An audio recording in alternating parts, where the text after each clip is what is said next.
Hello viewers, आज के इस वीडियो में हम एनसीईआरटी गणित कक्षा 10 की प्रश्नावली 6.3 का प्रश्न नंबर 3 हल करेंगे। इस प्रश्न में कहा गया है कि समलंब ABCD जिसमें AB समांतर DC है के विकर्ण AC और BD परस्पर O पर प्रतिच्छेद करते हैं।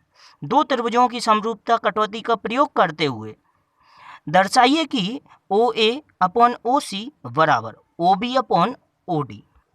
तब जैसा कि प्रश्न में एक समलंब की बात हुई है, तो सबसे पहले हमने यहाँ एक समलंब बना लिया जिसके शीर्ष हमने ले लिए क्रमशः A, B, C और D और इसके विकर्ण AC और BD परस्पर बिंदु O पर प्रतिच्छेद करते हैं। तब जैसा कि हमें सिद्ध करना है OA अपॉन OC बराबर OB अपॉन OD, लेकिन इस बार हमें समरूपता की कसौटी की सहायता से इसे सिद्ध करना है।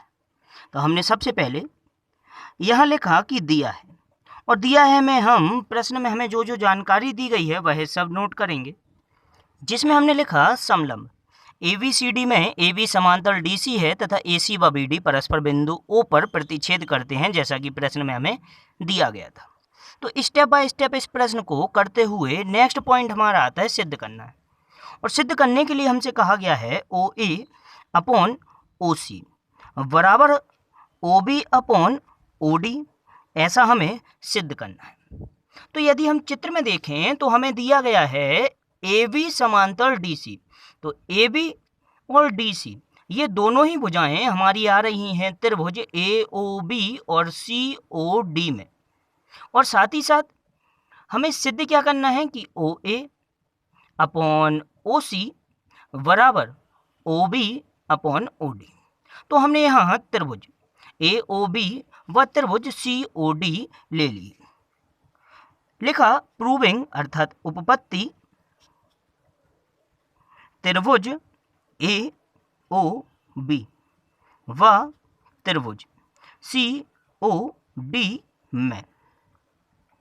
अब यहाँ हो क्या रहा है, यदि AB समांतर CD है तो समांतर रेखाओं को काटते हुए यदि कोई एक रेखा जा रही है तो यहाँ जो कोण बनेगा वही कोण यहाँ बनेगा। ये दोनों कोण आपस में कैसे होंगे, समान होंगे, जिसे हम कहते हैं एकांतर अंतः कोण। तब कोण OAB बराबर होगा कोण OCD के। क्यों? क्योंकि AB समांतर CD है और यहाँ एकांतर कोण बन रहे हैं। तब लिख दिया गया कोण OAB बराबर कोण OCD, कारण एकांतर अंतः कोण। इसी प्रकार अगर हमें यहाँ देखें तो जो कोण हमारा OBA है वो बराबर होगा कोण ODC के, क्योंकि यहाँ पर भी जो BD रेखा है वो इन दोनों समांतर रेखाओं को प्रतिच्छेद कर रही है और ये दोनों जो कोण हैं वे हमारे एकांतर अंतः कोण बन रहे हैं। तब लिखा जाएगा कि कोण OVA बराबर होगा कोण ODC, और इसमें भी कारण हमारा वही रहेगा एकांतर अंतः कोण। और तीसरा कोण अगर हम देखें तो जो यहाँ कोण बन रहा है ये और जो यहाँ कोण बन रहा है ये, अगर दो रेखाएं परस्पर प्रतिच्छेद करती हैं तो ये और ये जो कोण होते हैं इन्हें हम कहते हैं शीर्षाभिमुख कोण, और शीर्षाभिमुख कोण आपस में समान होते हैं।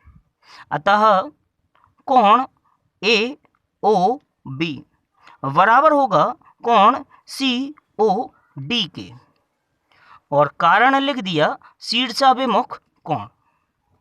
इस प्रकार हमने त्रिभुज AOB व त्रिभुज COD के तीनों ही संगत कोण समान सिद्ध कर दिए, और यदि किसी त्रिभुज के तीनों संगत कोण समान हों तो हम कहते हैं कि जो त्रिभुज होते हैं वे समरूप होंगे।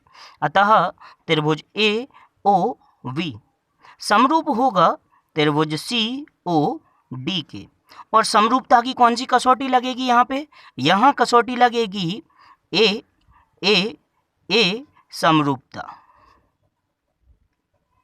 इस प्रकार हमें सबसे पहले तो इन त्रिभुजों को समरूप सिद्ध कर दिया, और समरूप त्रिभुजों की जो संगत भुजाएं होती हैं उनका अनुपात समान होता है। अतः अगर हम यहाँ देखें तो त्रिभुज ओ ए ओ बी और त्रिभुज सी ओ डी में इसकी ओ ए भुजा जो पहले त्रिभुज की है और दूसरे त्रिभुज की भुजा ओ सी, ये दोनों संगत भुजाएं हैं, अर्थात इन दोनों का अनुपात, और पहले त्रिभुज की भुजा ओ बी और दूसरे त्रिभुज की भुजा ओ डी, ये दोनों ही संगत भुजाएं हैं, इनका अनुपात ये दोनों ही आपस में समान होंगे। तब लिख दिया गया चूंकि समरूप त्रिभुजों की संगत भुजाओं का अनुपात समान होता है, अतः ओ ए अपॉन ओ सी बराबर होगा O B upon O D. इस प्रकार हमने यहाँ चित्र में जो हमसे कहा गया था कि ओ ए अपॉन ओ सी बराबर O B upon O D सिद्ध करने के लिए हमने यहाँ सिद्ध कर दिया